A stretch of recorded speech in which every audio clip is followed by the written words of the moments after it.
This is Kimberly Rice, and you are tuned into the Secret Sauce Marketing Tasting Show, the groundbreaking podcast for business bosses, professional women, and anyone who is hungry to learn how to create the career, business, and life of their dreams by charting their own course.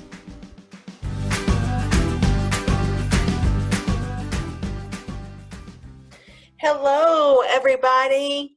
Welcome to another episode of Secret Sauce Marketing Tastings. Thank you for joining us today.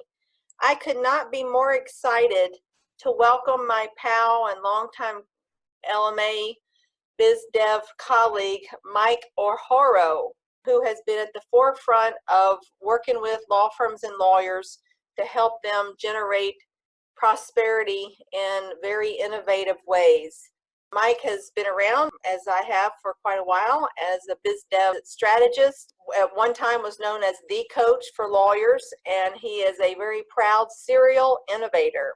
So I'm so glad to welcome him here today, and we're going to have a great discussion on what it means to develop business and the tools that you need to do that. So welcome, Mike. My professional passion is simplification.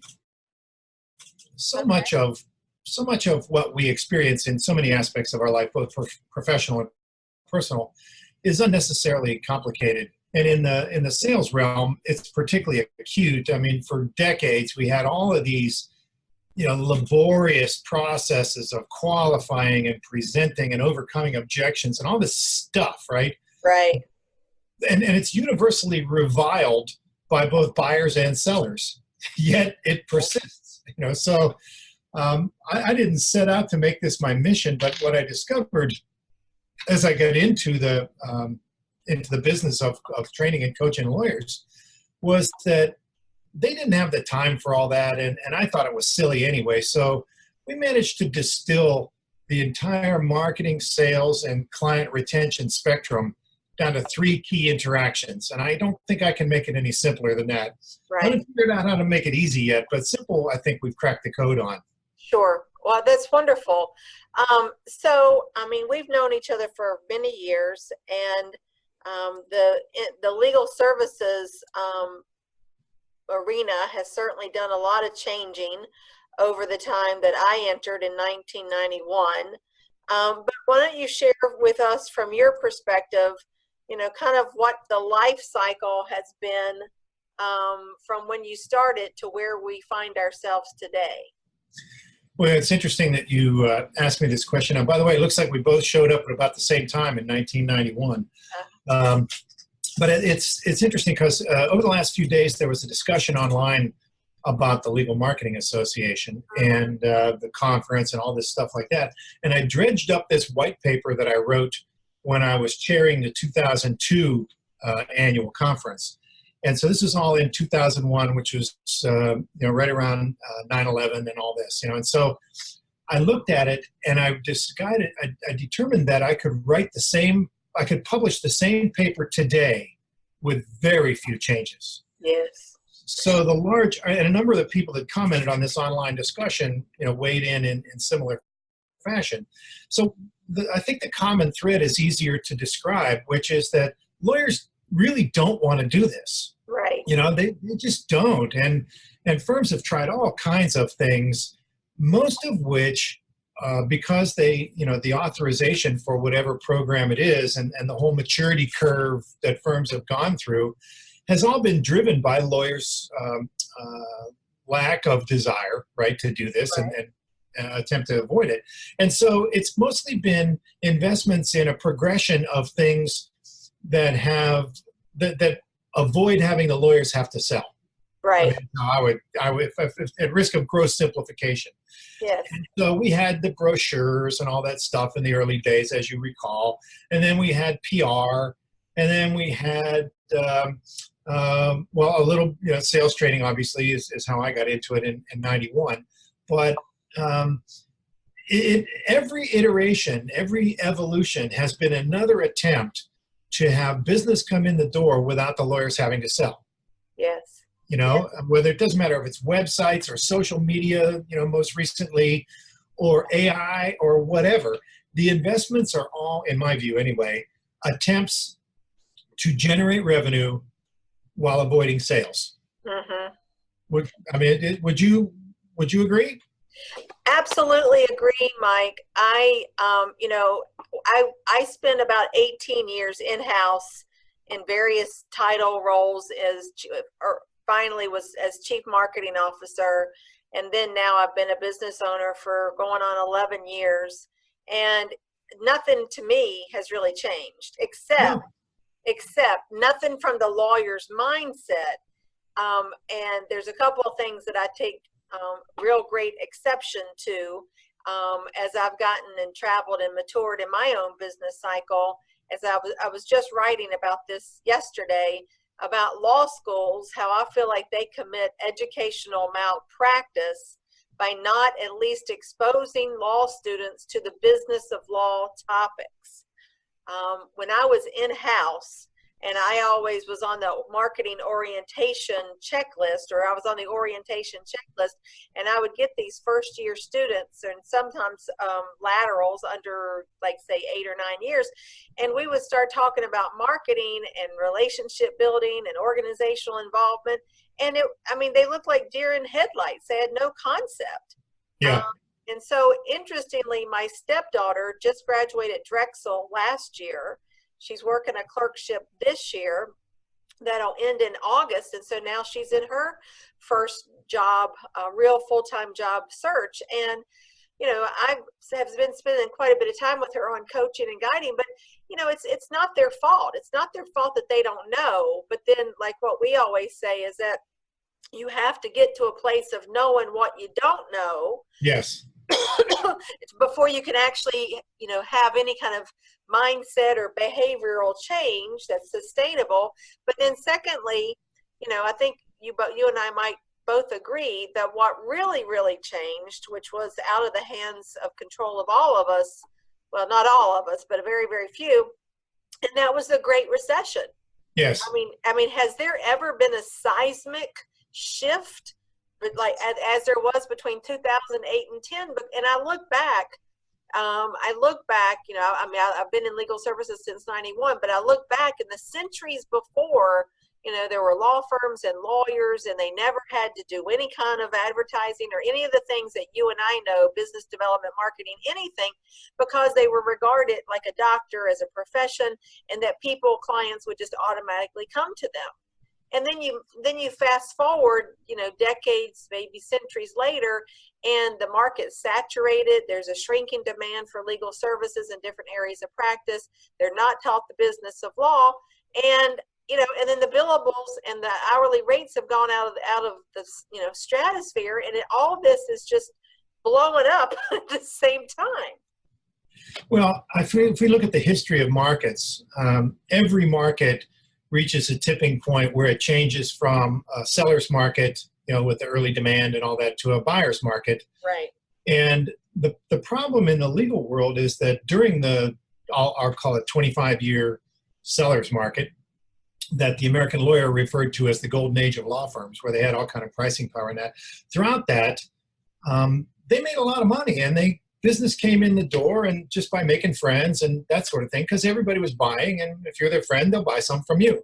The problem is that once that tipping point occurred and it shifted to a buyer's market, now the buyers have more friends than they have needs. Right. So the same methodologies and mindset and philosophies that were appropriate for a seller's market are not only inappropriate, but counterproductive and damaging in a buyer's market, because they irritate the buyers. Right. And so the whole concept of relationship building as a foundation, as a predicate premise, right, I reject. I think that now, as the data shows us, that buyers of anything traverse 50, I think it's the latest I've seen is 60-something% of the buyer journey online with digital means before they're willing to engage with the seller. Right. And so what you have to have now is what I call idea relationships, Mm-hmm. where large groups of people obviously organized primarily by industry, can consume your thinking and formulate opinions about the utility of that thinking and the benefit of that thinking. And so while they don't know you, they know how you think about issues that matter. And so the kind of intimacy that lawyers used to create personally, one-on-one, with social and hanging out and dinners and all that stuff, now they're forming a relationship with your ideas in digital fashion. Yes, the numbers bear that out. I was just I delivered a program recently on leveraging LinkedIn for business development. The latest figure I saw was 600 million people that are on LinkedIn.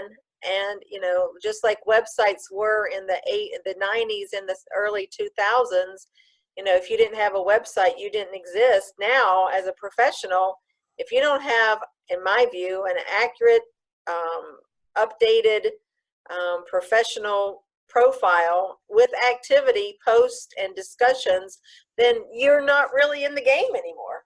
No. And what's interesting is it's even more acute than that. Within the last month or so, I saw some data published by LinkedIn that said that the average LinkedIn user spends 17 minutes per month on LinkedIn. That's all. Wow. That means you've got to be ultra relevant. Yes. Or they're just going to zip past you. I mean, in 17 minutes, I expect that is people responding to the email that you get saying that there's new posts in this group or that or whatever, right? Right. Excuse me. And so you've got seconds to demonstrate relevance and earn any degree of attention, with the content that you publish or the comments that you make or things of that nature. So the acuity of the skill now is far greater than I believe it's ever been. Yes. I want to talk more about that, but I want to circle back around that. I know when you and I first met way back when, you were regarded as the coach. The coach with the results emails or the results mail. Then that transitioned to Rainmaker VT. Right. And then that transitioned or pivot or added to Deserve. Is that how you pronounce it? Deserve, yes.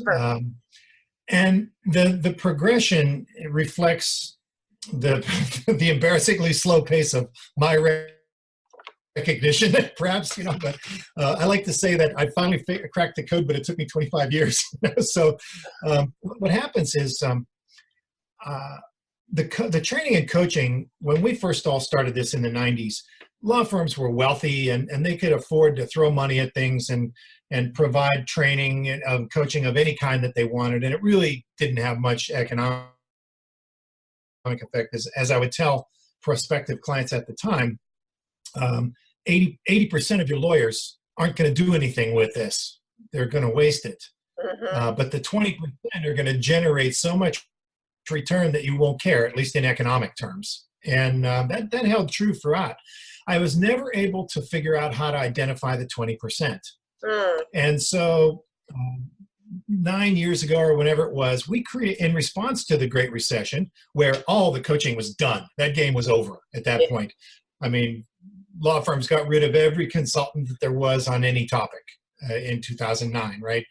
And so in response to that, I said, okay, their perspective has changed. That's when we built Rainmaker VT so that lawyers could learn through simulation privately, with no social risk or things like that, and also inexpensively, that it was better aligned with the firm's financial concerns at that time.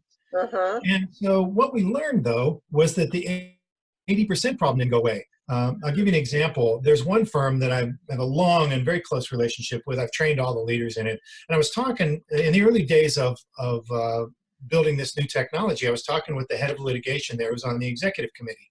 And this is a guy that I bounce ideas off of, right? And he said, let's give it a try.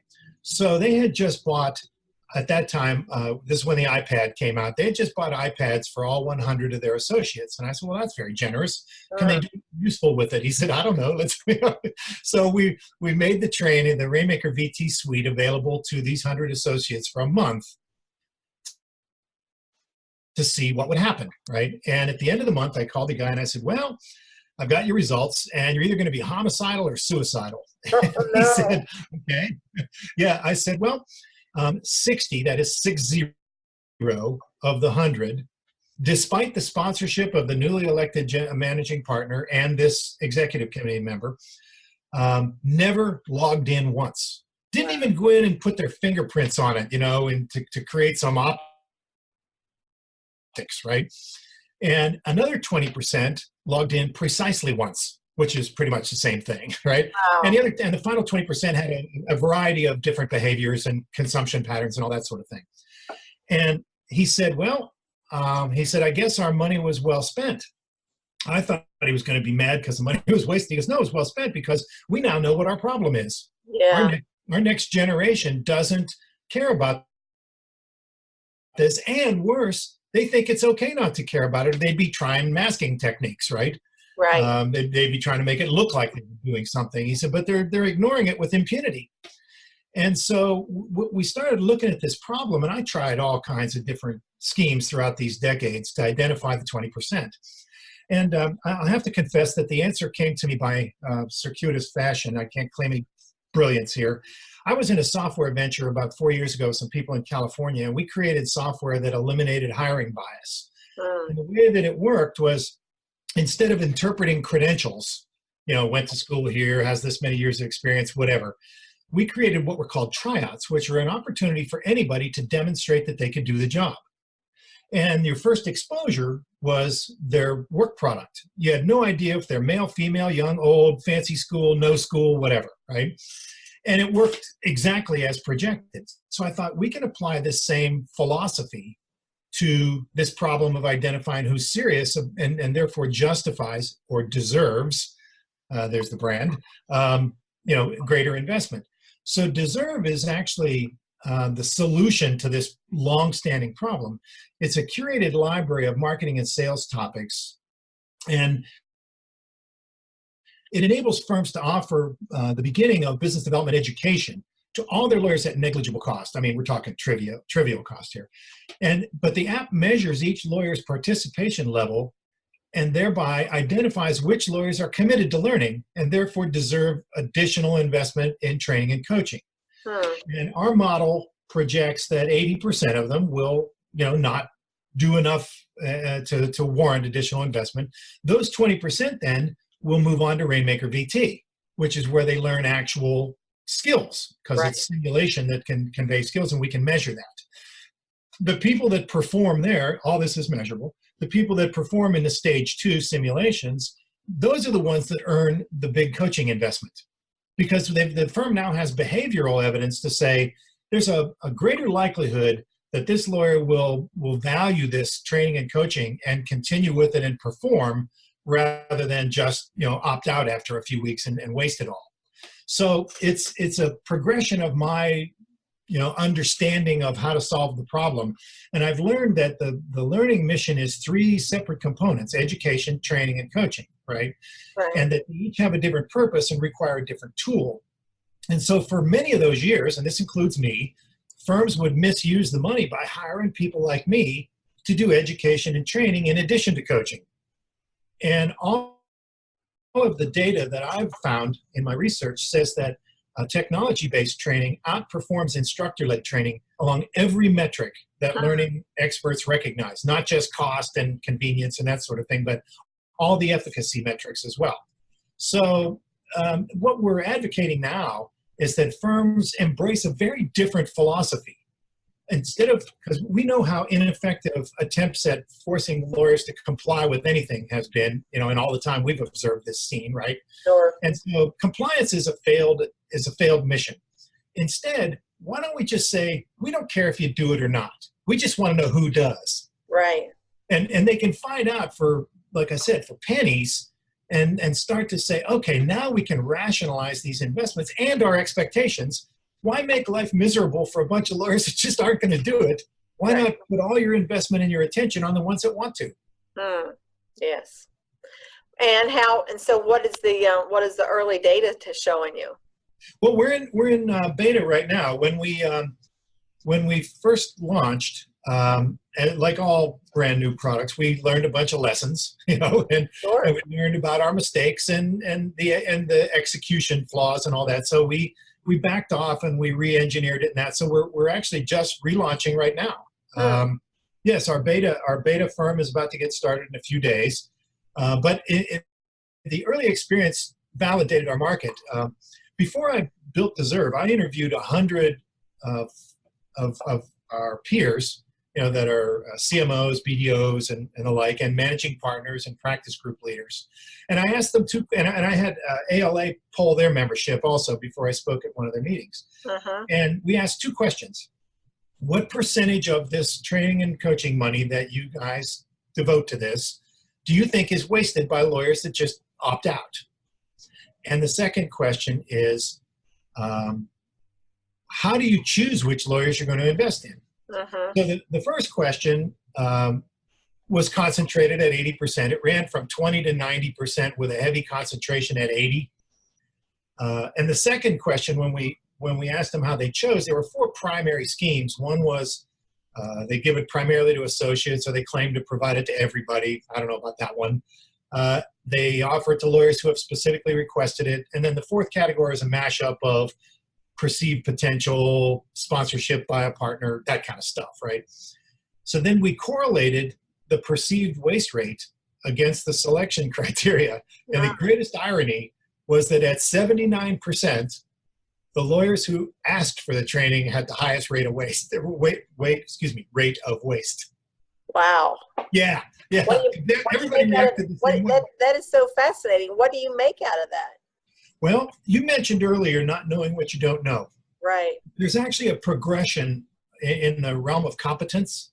Yeah. And there are 4 of them. So we begin, as you referenced, that unconscious incompetence. We don't know what we don't know. Right. Well, the dominant characteristic at that stage is unfounded and unjustified overconfidence about our innate ability to do whatever it is, based upon ignorance of what it takes to do what it is, do the thing, right? Right. And so we don't perceive any frequency. And so at that point, there's no real appetite for training or coaching or remediation of any form. So the example I like to use, I don't know if you play golf, I do not, but so I use this example where I might say of golf, well, how hard can it be? The ball's not moving. It sits there and waits for you to hit it. Nobody's trying to block your shot. No shot clock. You can take as much time as you want. And everybody's got to be nice and quiet while you do it. How hard can it be?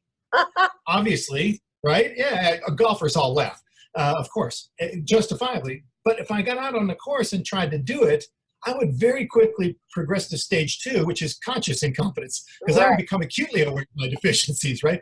Only then have an appetite.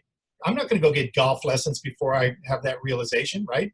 Right. So my primary belief is that lawyers are opting in to training and coaching in that because they don't know what they're opting into. Right. And when they get in there and find out that it's work and you got to commit and you got to do this, that, and the other thing, then they opt out. The other thing is that the optics of not opting in are not good. If a firm offers this and you say, no, I don't want it, that's not the smartest career move, right? No. So there's a lot of reasons why lawyers find themselves in these programs and they shouldn't be. So the idea is that we will give them an opportunity to find out how serious they are. With nobody bugging them or nagging them or anything like that. Let's just see what you do on your own, left to your own devices. So the firm presumes that there's a percentage of lawyers that want to do this and want to learn and all that. They just don't know what the percentage is, and they don't know the identities of the lawyers that make up that percentage. Right. So that's what we're trying to solve now. Interesting. So the ones that are opting in are the ones that are not performing, or they're not carrying through with whatever. I mean, in your programs, in any of the programs, are they somewhat like an ECourse module, that there's paperwork and things that they have to actually actively act upon? Well, again, they don't have to do anything, but if they want to demonstrate their seriousness of purpose. So for example, in Deserve, the app measures their activity. How often do they consume content, how consistently, how sustainably, whatever Sure. whatever traits the firm values and says, we think it's important that they show consistency. Okay, fine, you can measure that, right? And so then they make a preliminary conclusion, and they don't really, the good thing for the, from being in the job, that the last thing you want is something else on your plate that you have to manage, right? And so Right. the beauty is that because this is a dashboard that's color-coded, you don't have to do anything until you have a decision to make. So let's say a lawyer approaches you and says, hey, I want to get some coaching and all that. I want you to invest in that. And you look at the Deserve app and you see a lot of red. You say, well, I don't think so. We got this and you didn't do anything with this. Why would we believe you're going to do something with this really expensive thing? And so you don't have to do anything until you have a decision to make. If you're going to make a programmatic decision, you say, okay, let's see who seems to, give me the top 50 or 30 or, give based on the size of your firm. So the idea is that it's not adding to the time and attention overhead. It's just giving you the answer when you need it. And if you don't need the answer today, then don't look at it. Don't pay any attention. Okay, now, we do some things to help prompt new habits. So I've got a program I created that sends out an email to the lawyers at various intervals, 12 days, 17 days, whatever. It varies. And it says, here's a new article that just showed up in Deserve. It'll do this for you. It'll help you with networking or pricing or whatever. The idea is to get them to be aware, oh yeah, I've got this tool here. I've been there. Well, let me go take a look at this thing. Or I don't care about that, but let me go see this other thing I do care about, right?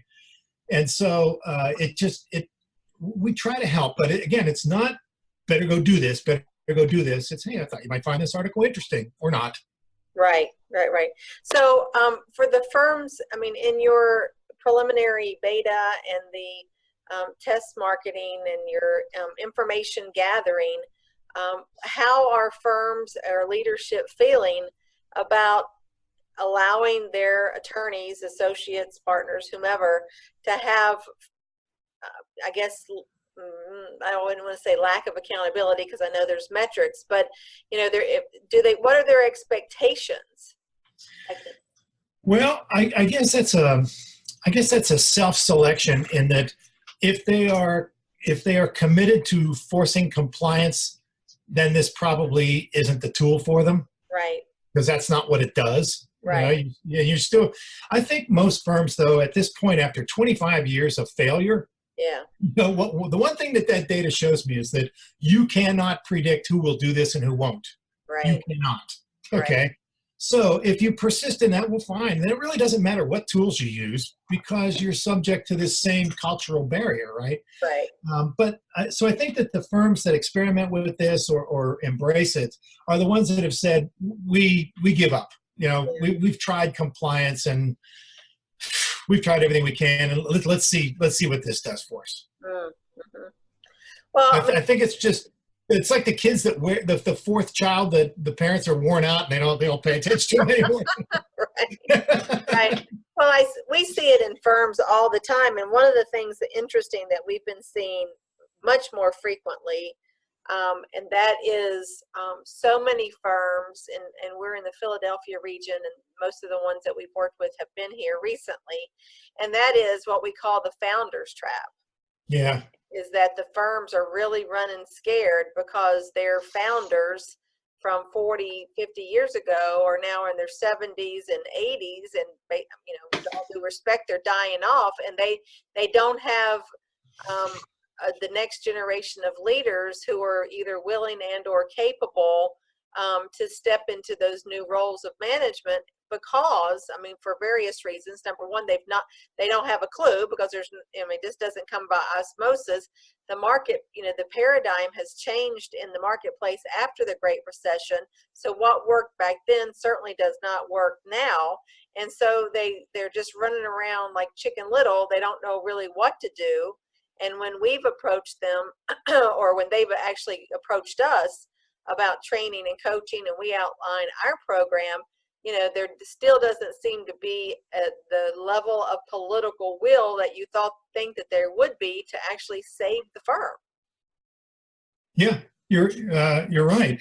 This the iPad example that I shared with you, the the executive committee member involved at the time, when I was chatting with him afterwards, he said, well, he says, I guess projected far enough into the future, this could represent the dissolution of the firm. Yeah, it's crazy to me. I mean, it's just it defies logic to me and to many of my colleagues that are experiencing similar situations. You know, that it's not small firms or just large firms, but I mean, when you take that top deck of, you know, sunsetting lawyers out of the picture, and they're still hoarding most of their originations, and they're either not willing, capable, or educated to the point that now this needs to transition, you know, I mean, it's like a house of cards.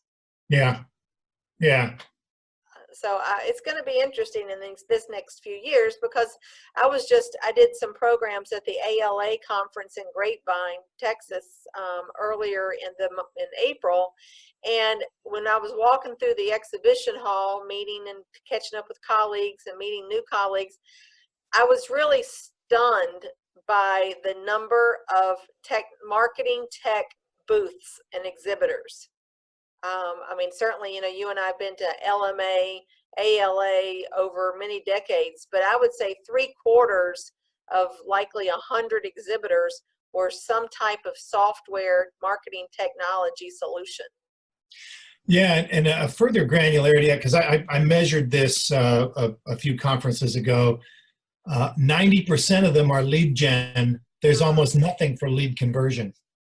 And that's nuts. Well, I think that's, you know, for folks like myself who've been inside law firms, and I was in 3 law firms, every single one of them that I was in, large, medium, small, all 3 of them rejected summarily just even the purchase of a CRM. You know, so Yeah. I mean, it's just they just don't get it. And so it's going to be interesting. So what do you think, with all this disruption and the paradigm shift that has taken place, and that now the legal services world sees itself with the, you know, the clients are in the buyer's seat, and it's a buyer's market. Where do you see this? What do you see for the next few years, 5, 10 years in the legal services realm? Well, I won't be so vain as to claim I can predict the time frame, but one of the patterns that I've been arguing for a long time, I believe that the sales role is going to evolve much like it has been for decades in the enterprise software business, whereby a sales professional teams up with a content expert, you know, in this case a lawyer, a domain expert, and the sales professional manages the actual sales process and the decision process and all that, and the lawyer is the technical credibility behind the sale. And there's some interesting data that just got published in the last week or so. I'm sure you've seen this, where they're talking about how I think it was a report from the most recent LMA conference, the GC panel, where they surprised everybody by talking about that they wanted to talk to the marketers, not the lawyers. Yes. Right? Because and this is years ago. I'll give you a shout out to our friend Adam Severson. When he was at Dorsey and Whitney, and he was a sales guy there, one of the early ones, right? His boss at the time told me that there were clients that would only talk to him. Wow. And then 15 years ago.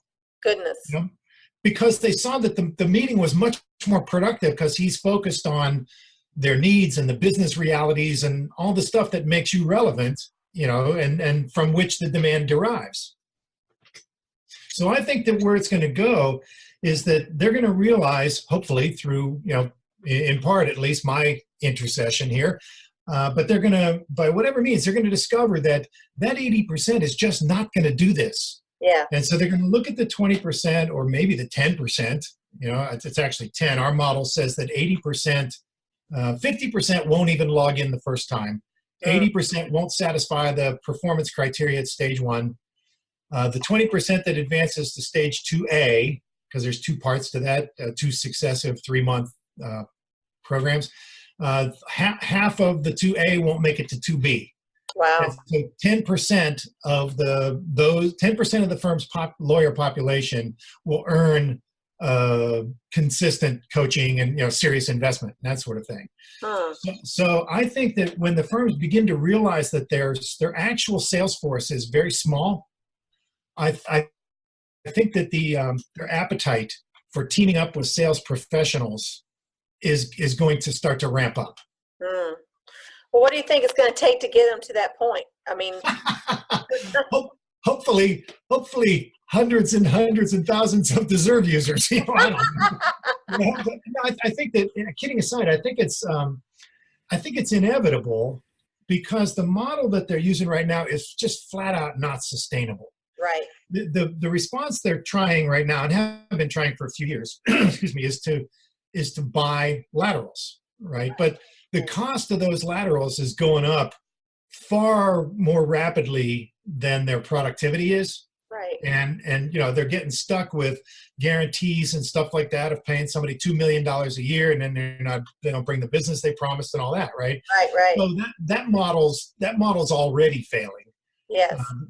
For years, the data was that a lateral brings only 50% of the business they project, right? Sure. Yep. And the newest data I saw was 27%, right? But the 27%, I don't see as the problem. The 27% is in part beyond their control. The more important question is, can they replace the 73? Right. And most of the time, the answer is going to be no. Right.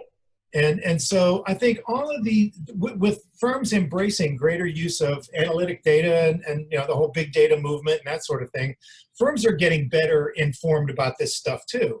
Mm-hmm. It's no longer anecdotal data accumulated by somebody like me or whatever, or even somebody on the scale of BTI. The firms are starting to look at their own data. Right. And they're going to see that this marketing the marketing stuff, that's a longer conversation, but the sales stuff, they're going to see that it can't work. And they're going to start to investigate the places where they have used professional salespeople, and they'll start to evaluate that. And then you get the cultural readiness and that kind of thing. So I wouldn't attempt to project the timeline, but given what I've observed of the history of business, I have to believe it's inevitable.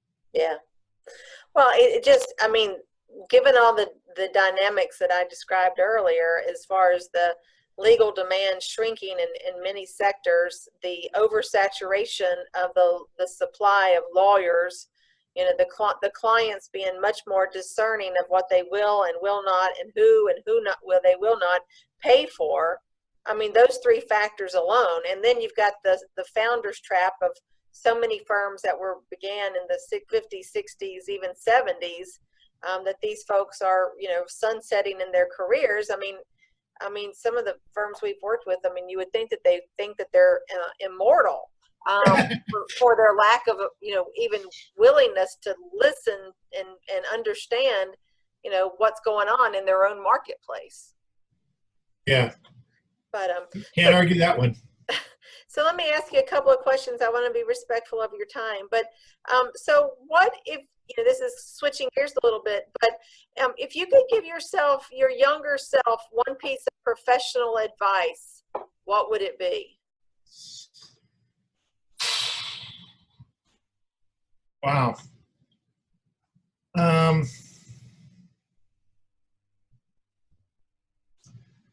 Focus on relevance.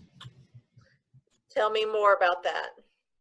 Well, if you think about it, everybody's busy, has always been busy. Even, when I graduated from college, I'm going to date myself with this, but it was in the middle of a pretty intense recession in the early 70s. And I remember I was an advertising major, and I'm trying to get a job in a dead market, right? And this one guy finally said, look, he said, if you keep going to advertising agencies looking for an entry-level job, he said, your last stop's going to be the 6th Street Bridge. Oh. Wow. Yeah, he got my attention. But anyway, so at any rate, what I mean is that whether it's social media in your personal life or your business life or whatever, if you're not relevant to someone's world, they have no legitimate reason to pay any attention to you. Right. None. And so if you focus on relevance, you will automatically not make it about you. Yes. Because none of us are inherently relevant to anybody. Right. You know, we may have ideas or interests or things that are relevant with, you know, some subset of people, but we as individuals are not relevant to anyone. And so I would, if it took me a while to be able to voice it this way, you know, to encapsulate the concept of relevance, but I would do that. I remember years ago, my friend Richard Levick, who I think you know, Sure. he used to teach a course at American University. It's one of these combination curricula, you know, with the best and the brightest, that kind of thing. Sure. And so he would have me come in there each year, and I would teach this class, and it was all about the first sale you have to make is getting your first job, right? Mm-hmm. and so I stand up in front of this class, and they're expecting me to just start talking, right? You know, start giving us wisdom. And I just stared at them for probably 30 seconds. And you know how long that is when it's, right? And so the first thing I said to them was, as early in your career as possible, get fired. And their eyes got like saucers, right? And Richard's over there hiding his face. Oh my God, what is he telling them, right? So, but I said, no, I'm completely serious, because that's the club that they hold over you throughout your career. Yeah. When it happens, you'll realize that it is inconvenient, but not life-threatening. Correct. And so I was using that as a metaphor for fearlessness. Just do it. Yeah. It's easier to get forgiveness than permission. Of course. And you know, I talk about relevance because it allows you to say, it isn't about me. I'm not for everybody. Everybody shouldn't hire me. You know, it's not just they didn't and I got screwed. No, maybe it's not a good idea to hire you. Not that nobody should, but not there, not now, or for that. You know, so if I had to pick one thing, which is hard, you know, we get older, we have expert's disease. You know, we know too damn much, and can make sense of too little of it, perhaps. That's an interesting way of putting it. Yeah. Oh, it's like, you know, sometimes I say to people that I mentor, I've forgotten most of what I've forgotten more than you'll ever learn, or something along those lines. I mean, all that has come across the transom in 30 some years of being in business. And you know what, I really say that I remember when I was in my first law firm job in the 91, it's 91 to 99 was my first firm in Philadelphia. And you know, I remember that firm was the first firm in Philadelphia to launch a website. And I remember thinking distinctly when that was introduced to me, as you said earlier, it's like, oh, Jesus, just one more thing I have to do. Yeah, yeah. Little did I know the transformational impact that was about to make on everyone's life in this world. But, you know, one of the things that I think that younger folks may not have the capacity to appreciate is that this pace at which change happened, you know, is back even in the 80s, early 90s, is nothing compared to how we live today. Oh, yeah. With the pace of change. Oh, yeah, absolutely. So, excuse me.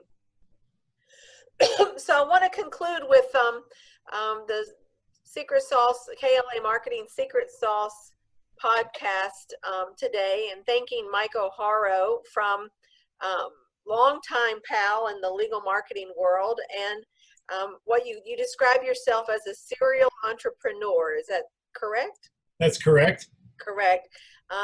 Serial innovator.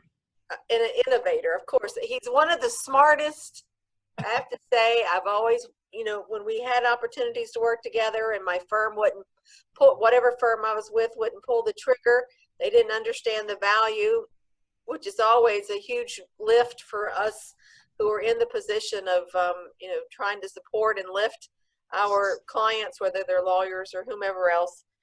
It's that unconscious incompetence that is just the biggest rock to push up the hill. Yep. But we all keep fighting the fight and leading the way forward, hopefully. So I want to give our listeners an opportunity to connect with you, Mike. So if you would please what's the best way for us to connect with you in any capacity? Well, I'm flattered that someone would want to, but my email address is mikeohoro, no punctuation, @rainmakervt.com. VT stands for virtual training. I'm on Twitter at salescoach. I'm on LinkedIn, and pretty easy to find. 2 websites, rainmakervt.com and deserve.com, DEZURVE. That's I wonderful. appreciate you asking about that. Absolutely. I mean, it's just we can lead the horses to water. We can explain. We can show how wonderful and yummy that water is. But ultimately, the third element is we cannot push their heads into the water to make them drink. Well, everybody gets there at their own pace. A guy hired me, I don't know, I guess 2 months ago, out of his pocket, a lawyer at a big firm. Mm-hmm. And he said, I've been reading your results mail every week for 4 years. Mm. He says, and I decided that it was finally time for me to do something with what I'm learning rather than just learn it. Oh, Lord. Yeah. Yeah. But everybody gets there their own way at their own pace. Yeah. You're right. You're absolutely right. Everybody comes to it in a different way. I always like to say, when the student is ready, the teacher appears. Yeah. Well, he's an example of that 65%. In his case, it was more like 85% of the way he got there on his own, digitally. Yeah. It's a never-ending process. But so thank you so much for your time and your expertise. It's always a pleasure. I'm so delighted that we could connect over the waters. If you are, what water is it that you live nearest? Well, I'm on Ambergris Key, which is an island off the coast of Belize, which is nestled between Mexico and Guatemala. So we are on the Caribbean Sea. You are on the Caribbean Sea. Okay. Yeah, the Western Caribbean. Gotcha. Does it ever not have good weather? Depends on what you mean by not good. Every day it's 84 to 88 with a light Caribbean breeze. And in another month, we'll be into the rainy season. So we'll get some rain for, more like Miami, where you get it for an hour and then it's gone like that. That sounds pretty wonderful. We go to Aruba quite a bit. Oh, yeah. And so it sounds a lot like that. I mean, Probably. Yeah, I've been to Aruba. It's similar climate, I would suspect. I mean, it's, sometimes those winds, we were just there in December, and it was like 30-mile-an-hour winds, which is quite fierce, but it only lasts a little bit of time because of those trade winds. It comes in and goes out, but the rest of the time is usually pretty yummy. So I want to conclude and thank our listeners for joining us again for our Secret Sauce Marketing Tastings podcast today with our wonderful friend Mike O'Horo. And this concludes this issue. And we certainly, you can reach out to us at klamarketing.com. We love to hear your comments and questions and feedback, as we're always looking to address our listeners' greatest business development challenges. And you've just heard from the one and only Mike O'Horo, super duper sales coach. I can't say enough good things about him. Mike, all my best to you. Enjoy the wonderful weather, and we'll talk again soon. Thanks very much. I appreciate the kind words. All right. Take care. Bye-bye.